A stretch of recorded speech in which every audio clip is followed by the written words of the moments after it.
before I do that, I want to share with you what I did when I first got started 3 or 4 years ago online.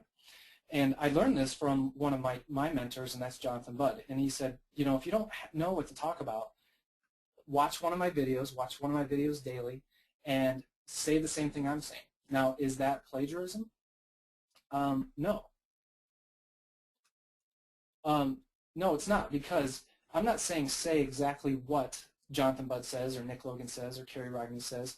I'm saying find mentors that you jive with that are in your niche. Talk about the same things. When you're talking about it, it's going to come off completely different than when Jonathan Budd is talking about it or Nick Logan is talking about it or anybody, whoever's in your specific niche. You know, Jonathan Budd, if you've ever seen him, he'll talk 10 minutes on one topic. That's not my style. I'm going to cut to the chase, and I'll be done with my video in 3 minutes, but I'm talking about something similar, and that's a great way to go until you kind of find your own groove. So I did the same thing with Katie Freiling, Evan Pagan, anybody that I admire and that I learn from, you know, just anybody out there, Russell Brunson.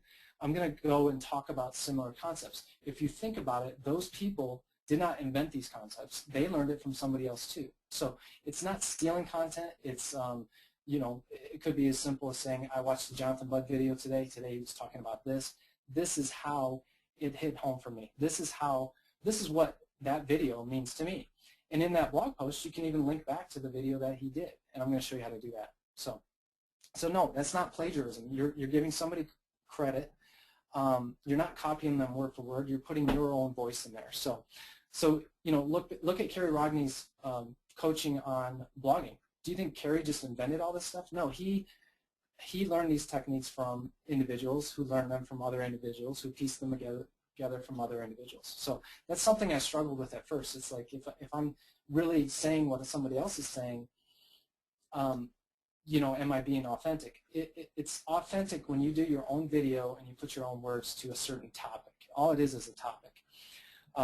You know, for example, do you think Jonathan Budd came up with the phrase attraction marketing? No, but he talks about attraction marketing, personal development all the time. So, okay, so Gary Vee, to monetize your personal brand, you need 2 pillars. One is product, and the other is content. And tonight we're talking about content. Later on, we're going to be talking about the quality of your content is huge. To be honest with you, when we're out there syndicating, if we see something, a video within our tribe even, we want to syndicate everybody. But you need to treat your list as your own real estate. The quality of your content is huge. To be honest with you, when we're out there syndicating, if we see something, a video within our tribe even, we want to syndicate everybody. But you need to treat your list as your own real estate. And you do not want to be syndicating things that you may not necessarily agree with, or you just think it's subpar content. So it's almost your obligation to not syndicate, retweet, share on Facebook something that you think is subpar. Now that's not a personal attack on that person. It's just that particular post, you know, you don't really drive with. It's not really for your list. It's your obligation to not share that with those people. So, you know, I've seen some videos out there that just do not cut to the chase. They're not really going anywhere. It's just kind of putting content out there, And that's good at first. It's good to get in front of the camera and learn and grow. But make sure that if you're sharing content with other people, that you actually jive with that content. So really good content comes from passion and expertise. So this is a good test.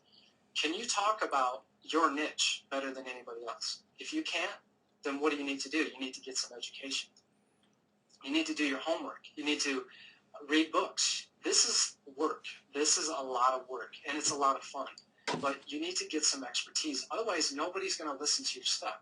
You may be able to get your message out there to the world, but this is probably one of the most important presentations. And, you know, it's not more important than any of the other ones. But if you don't have quality content, you have a huge megaphone, and it's getting spread out there to the world, but nobody's listening. So read books, listen to audios. My favorite thing to do is I go to audible.com, and I listen to, I think I pay like $10 a month, and I get a free book a month. I talk about the concepts from that book. I can I can choose what books I want to download, and I listen to those while I'm exercising. I listen to those while I'm driving, etc. So go to trade shows, get trade journals, newsletters, go to other people's blogs, take classes, attend lectures. Another thing I did when I first got started is I got on almost everybody's list out there. In other words, I put my name and email in there, and eventually I started unsubscribing from certain people's lists, and I narrowed it down to like 3 people that I really jive with. Now I'm kind of backing away from them as well because my emails are getting overloaded, but it was a great education at first. I did it for educational purposes. I did it to learn how they're doing their autoresponders. I did it to learn what they're talking about, the topics. So if you're, what you can do is look up the Vegas trade shows. This is a really good test. Could you right now do 50 blog posts on what you think your passion is? Because if you can't, it's probably not your passion. So what about 500? Gary Vee says, if you can think of 50 blog posts right now of what your blog is revolved around, then you probably have a good start. But he argues that you could probably think of 500 if you're truly passionate about something. And I would agree with that. And I'm going to get into some different things here. So the best communicators will win. What about all that noise out there on the internet? I'm sure you have wondered that about yourself. Well, quality content cuts through all that noise. There is a lot of noise out there, and it's just a big cesspool of crap, to be honest with you. So if you have quality content, and you're passionate, you have some expertise, you've gotten some education, your content will rise to the top. The cream always rises to the top. So one technique, tell a story. If I like your story, I'm going to come back. Then I'm going to tell my friends, and where my friends go, the money flows. So let me kind of check out my notes here, see if I'm missing anything.